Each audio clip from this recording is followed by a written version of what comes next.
So why are USPs important, unique selling points? Well, when you know what your unique selling points are, what's special about you, it gives you clarity on who you are and what you need. And also it gives you the confidence to sell yourself and seduce, employers into hiring you, show them how you're special and how you can add value. This obviously sets you above competition and helps you shine. So I'll give you a couple of quick examples just to contextualize. So I once had a lovely midwife client who wanted to move into project management. And she was like, well, how the hell do I do this? I haven't got project management job titles on my CV. And I said, don't worry, because you've basically done project management roles in sort of crisis delivery roles day to day and managing teams. You just don't have the job title. So we thought, well, what are Kate's USPs? And one was clinical experience. She'd been a midwife for like 15 years. So we set about applying for project management roles with an innovation slant, which was one of her interest areas. She knew that because her boss had prevented her from innovating, which was of great frustration to her. Why? Because it stifled a key need of hers. I always say frustration reflects an unmet need. So Kate was Googling relevant sexy buzzwords, as I call them. For example, project manager, innovation, clinical experience, vacancy. Now, the reason why we inputted the clinical experience part is because we knew she didn't have that job title, project manager, but we knew that was a unique selling point that would push her to the top of the CV heap. And you've guessed it, up came her now job, vacancy for an innovation project manager on the commercial side of the National Health Service.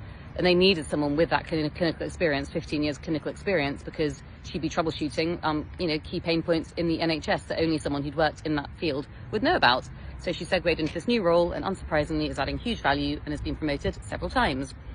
Another example of a USP was a lovely client who was an occupational therapist, brilliant people skills, didn't want to have that level of people contact day to day, was really excited by the insurance broking field. So she leveraged a really great contact high up, got her foot in the door, did numerical tests, which you've guessed it, she literally got 99% on, aced, got a job and was being given awards within 3 months of starting. So her USP was her numerical strengths.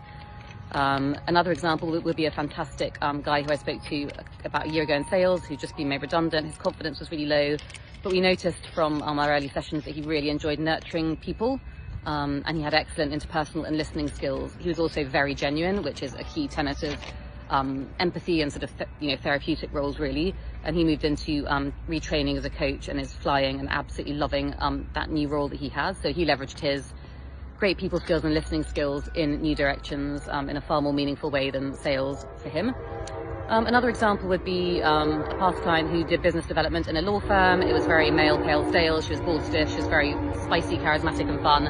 And she leveraged her USP in BD in a more fun advertising firm, which is way more varied, vibrant, much more creative, and she's absolutely loving it. Pizza nights every Wednesday, tick, tick, tick.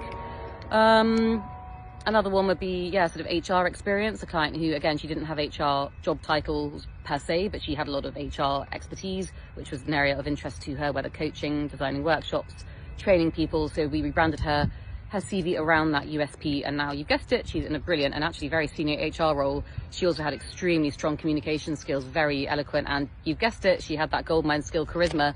Well, she was impossible to resist, frankly.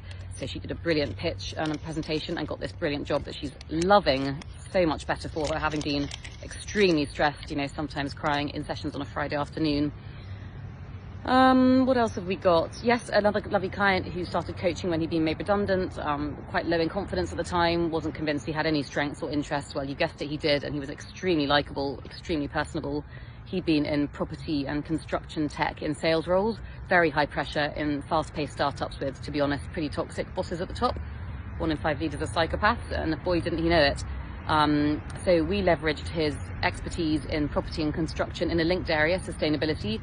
So his USP was that property and construction backdrop, which he leveraged and was able to sell himself into a new industry and in a linked role, business development instead of sales, which was much less intense, much more enjoyable, and has that sustainability area is sort of fast growth, ever evolving, good earning potential, and he's actually really interested in it. So he did a short training, a sort of short course in that, and was able to leverage his way in alongside those USPs in property and construction.